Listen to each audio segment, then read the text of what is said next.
Hey guys, warm welcome to all of on फ्राइस्ता academy. और हम पढ़ रहे हैं क्लास 10 साइंस का चैप्टर नंबर 7 नियंत्रण एवं समन्वय। आज है जिसका लेक्चर नंबर 2। तो आज का हमारा टॉपिक होने वाला है तंत्रिका तंत्र। अच्छा सर, तंत्रिका तंत्र तो कल भी पढ़ा था बेटा। हमने जंतुओं में समन्वय एवं नियंत्रण जो पढ़ा था तो उसको समझा था कि जंतुओं में जो समन्वय एवं नियंत्रण जो होता है वो तंत्रिका तंत्र और अंतःस्रावी तंत्र के द्वारा होता है। तो वहाँ पे हमने थोड़ा सा तंत्रिका तंत्र को ले लिया था क्योंकि ग्राही और बाकी चीज़ों को समझना था हमें। ठीक है, अंतःस्रावी तंत्र हम चैप्टर का जो लास्ट में हम इसको पढ़ेंगे अंतःस्रावी तंत्र को। तो आज जो है हम स्टार्ट कर रहे हैं तंत्रिका तंत्र और उसको हम बहुत अच्छे से पढ़ने वाले हैं। ठीक है बेटा, तो हेडिंग डाल लो आप, तंत्रिका तंत्र।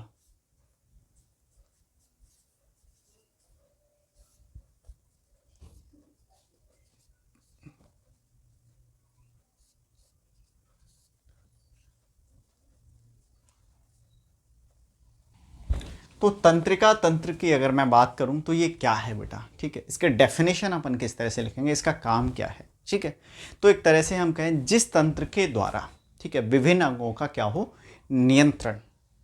जिस तंत्र के द्वारा क्या होता है, विभिन्न अंगों का नियंत्रण एवं समन्वय स्थापित किया जाए, वो क्या है, तंत्रिका तंत्र है। और ये क्या करता है बेटा, अंगों और वातावरण के बीच भी सामंजस्य स्थापित करता है। कौन, तंत्रिका तंत्र। और इसको बांटा गया बेटा दो भागों में। तंत्रिका तंत्र को कितने भागों में बांटा गया, दो भागों में। इसके पहले जो भाग है, मतलब पहला दूसरा आप किसी को भी लिख लो, उससे कोई फर्क नहीं पड़ता। तो हम एक भाग लिख लेते हैं परिधीय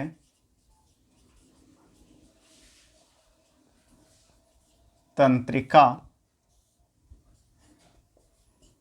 तंत्र और दूसरा लिख लेते हैं केंद्रीय तंत्रिका तंत्र। दूसरा है केंद्रीय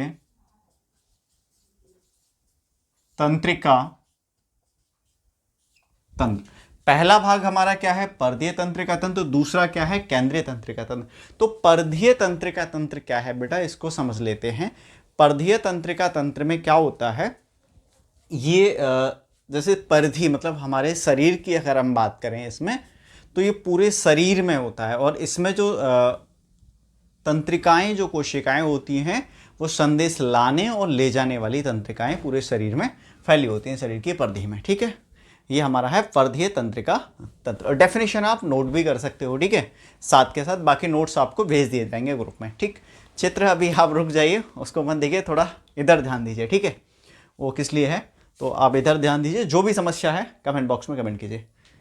तो बेटा परिधीय तंत्रिका तंत्र आपका हो गया, केंद्रीय तंत्रिका तंत्र आपका हो गया इधर। ठीक है, केंद्रीय तंत्रिका तंत्र हम समझ लेते हैं। पहला भाग मान लो परिधीय तंत्रिका तंत्र। तो परिधीय तंत्रिका तंत्र में क्या होता है, इसमें ऐसी तंत्रिकाएं होती हैं जो संदेशों को लाती हैं और ले जाती हैं। मतलब दो प्रकार की, जैसे हम इसको कह सकते हैं, जो हमारी तंत्रिका कोशिकाएं होती हैं, यहाँ पे दो प्रकार की होती हैं। पहला आपका जैसे इसमें अगर हम कहें तो तीन प्रकार हो सकते हैं। ठीक है, अब तीन प्रकार कैसे हो सकते हैं, क्योंकि तंत्रिकाएं तीन प्रकार की हमारी होती हैं। एक तो होती है संवेदी तंत्रिकाएं, और एक प्रेरक, और एक बहुध्रुवी तंत्रिकाएं। तो संवेदी कौन सी होती हैं, जो शरीर से मस्तिष्क तक संदेशों को पहुंचाती हैं। प्रेरक जो मस्तिष्क से संदेश मिलती हैं शरीर तक पहुंचाती हैं। और बहुध्रुवी कौन सी होती हैं, जो दोनों काम करती हैं। ठीक है, तो इस प्रकार की जो तंत्रिकाएं होती हैं वो परिधीय तंत्रिका तंत्र में पाई जाती हैं। क्लियर। अब बात कर लेते हैं बेटा केंद्रीय तंत्रिका तंत्र की। तो केंद्रीय तंत्रिका तंत्र क्या है, इसमें हम देखें तो शरीर के, अगर मैं लंबवत रेखा पर ये होते हैं। ठीक है, केंद्रीय तंत्रिका तंत्र जो हमारा ये मेरुरज्जु और मस्तिष्क, ये मेरुरज्जु और मस्तिष्क जो है वो केंद्रीय तंत्रिका तंत्र में आते हैं। कौन, मेरुरज्जु और मस्तिष्क। ये आपको ध्यान से समझना है चीज़ों को। ठीक है, एनसीईआरटी बुक में थोड़ा इस तरह से नहीं दे रखा है, बट मैं इस हिसाब से आपको नोट्स डिजाइन और अपन चीज़ें की हैं, उस हिसाब से ही मैं वीडियो आपको बना रहा हूँ। ठीक है, जिससे कि आपको चीज़ें आगे की क्लासों के लिए भी बहुत अच्छे से क्लियर हो जाएं। एक बेस स्टेप बाय स्टेप आपका बनता जाएगा। ठीक है, जिससे आगे की क्लासों में अगर आप बायो लोगे तो कोई इशू नहीं होगा आपको। तो हमारा दोनों हो गया, परिधीय तंत्रिका तंत्र हो गया बेटा, केंद्रीय तंत्रिका तंत्र अपना क्लियर है। अब आगे बढ़ते हैं। आगे हमारा क्या है, परिधीय तंत्रिका तंत्र की मैं बात कर रहा था और केंद्रीय तंत्रिका तंत्र हो गया। तो परिधीय तंत्रिका तंत्र पर ही मैं आ जाता हूँ। इसको भी बेटा दो भागों में हम परिधीय तंत्रिका तंत्र को बांटते हैं। ठीक है, एक हमारा होता है कायिक तंत्रिका तंत्र, ठीक है, और दूसरा होता है स्वायत्त तंत्रिका तंत्र। अगर मैं कायिक तंत्रिका तंत्र की बात करूं तो इसमें कंकाली जो पेशियां होती है उसमें तंत्रिकाएं होती हैं कायिक तंत्रिका तंत्र में। यानी परधीय तंत्रिका तंत्र को हम दो भागों में और बांटते हैं। एक बांटते हैं कायिक तंत्रिका तंत्र में, ठीक है बेटा। दूसरा मैंने अभी आपको क्या बताया था, स्वायत्त तंत्रिका तंत्र। इसमें आपको ध्यान रखने, कायिक तंत्रिका तंत्र में क्या होता है, जो कंकाली पेशियों में क्या होते हैं, न्यूरॉन्स होते हैं। न्यूरॉन्स हम कहते हैं तंत्रिका कोशिका को, ठीक है। तो तंत्रिका कोशिका क्या उसमें किसमें होती है, कायिक तंत्रिका तंत्र में कंकाली पेशियों में होती है।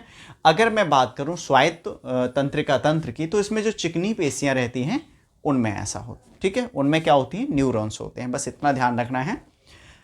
अब अगर स्वायत्त तंत्रिका तंत्र की बात की जाए तो इसको भी हम दो भागों में बांट देते हैं, ठीक है, क्योंकि स्वायत्त तंत्रिका तंत्र में चिकनी पेशियों में और जो अंतरांग जो होते हैं ना उनमें क्या होती है, न्यूरॉन्स होते हैं। ये स्वायत्त तंत्रिका तंत्र के अंतर्गत आता है।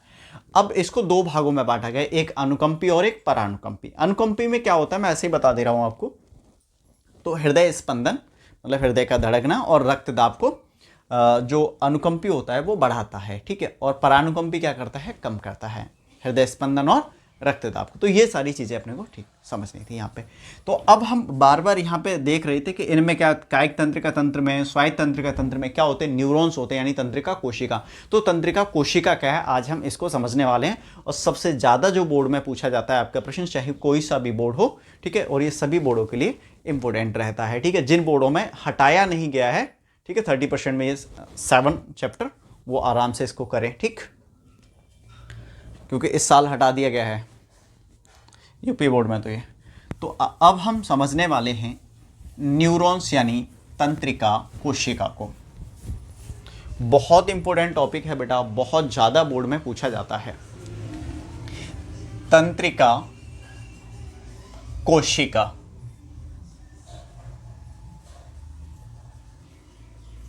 या फिर इसको आप कह लो न्यूरॉन, और बहुत सारे हैं तो फिर न्यूरॉन्स कह देते हैं, ठीक है।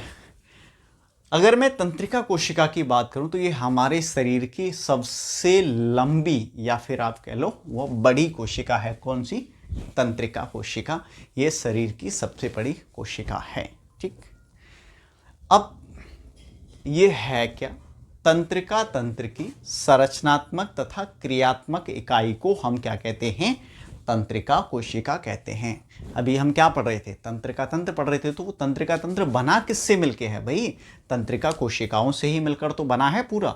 तो तंत्रिका तंत्र की क्रियात्मक तथा संरचनात्मक इकाई को क्या कहते हैं, तंत्रिका कोशिका कहते हैं, जिसका चित्र आपको इधर दिखाई दे रहा है। और ये इस चित्र की आप प्रैक्टिस कर लें बहुत अच्छे से, ठीक है।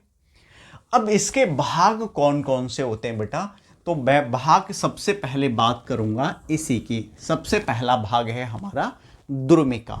तो द्रुमिका क्या करता है, ये कोशिकाएं से जो धागे निकल रहे हैं बिल्कुल उसके समान जैसी जो संरचनाएं दिख रही है उसको हम क्या कह रहे हैं। देखो ये हमारा भाग है, पहले चित्र को समझो। ये इतना जो भाग आपको दिखाई दे रहा है, ये अंदर ये पूरा भाग, वो ये जो पूरा भाग है ये वाला, ये कोशिकाएं है, ये आपका केंद्रक है।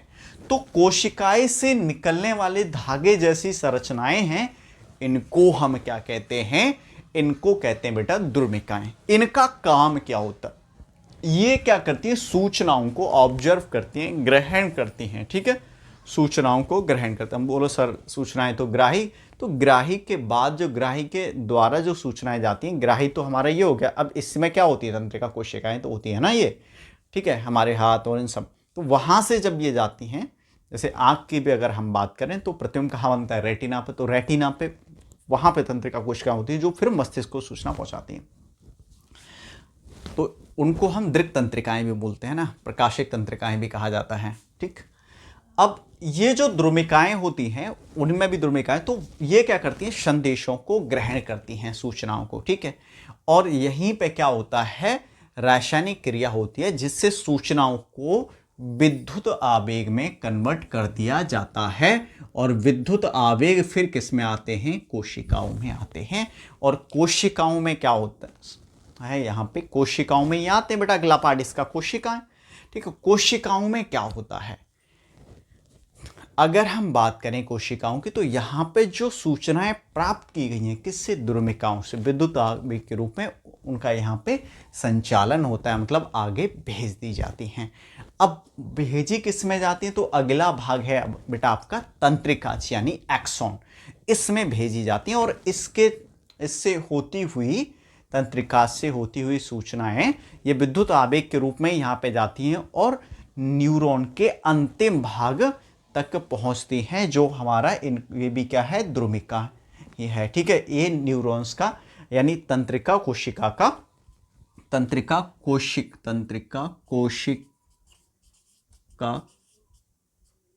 का ये अंतिम शिरा है। ठीक है, यहां तक पहुंचती हैं। अब यहां पर क्या होता है बेटा, यहां पे पहुंच गई, अब यहां के बाद कहां जाएंगे, तो ये जो भाग हैं वो अगली तंत्रिका कोशिका से जुड़ते हैं। अब यहीं पे अगली तंत्रिका कोशिका होगी, ठीक है, उसके धागे नुमा संरचनाएं।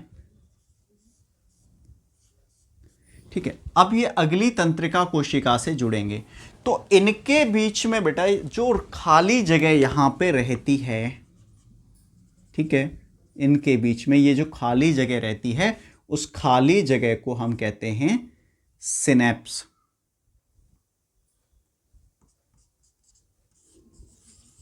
या अंतर्ग्रथन कहा जाता है। ठीक है, सिनेप्स या अंतर, यानी हम कह सकते हैं तंत्रिका, जैसे एक तंत्रिका का अंतिम शिरा और दूसरी तंत्रिका का प्रारंभिक यानी द्रुमिका के मध्य जो खाली जगह होती है उसको हम क्या कहते हैं, सिनेप्स कहते हैं। बहुत बार ये प्रश्न ऑब्जेक्टिव में पूछा गया है, नॉर्मली आपसे पूछ लिया गया, तो ये आपको बहुत अच्छे से बेटा ध्यान में रखना है कि भाई सिनेप्स क्या है। अब देखो यहां से जो संकेत आ रहे हैं, यहां पे फिर रासायनिक क्रिया होती है और वैद्युत आवेगों को रासायनिक संकेतों में बदल दिया जाता है। फिर वो किस में पहुंचते हैं, इस खाली स्थान से होते हुए अगली द्रुमिका तक पहुंचते हैं। फिर द्रुमिका में क्या होता है, उनको वैद्युत आवेग में बदल दिया जाता है और फिर वो कोशिकाएं से होते हुए यहाँ पे फिर वो प्रक्रिया चलती रहती है और फाइनली वो मेरुरज्जु से होते हुए कहाँ पहुंच जाते हैं, मस्तिष्क में पहुंच जाते हैं और फिर मस्तिष्क उस हिसाब से रिएक्ट करता है। ठीक है, इंफॉर्मेशन देता है, फिर आगे काम होता है।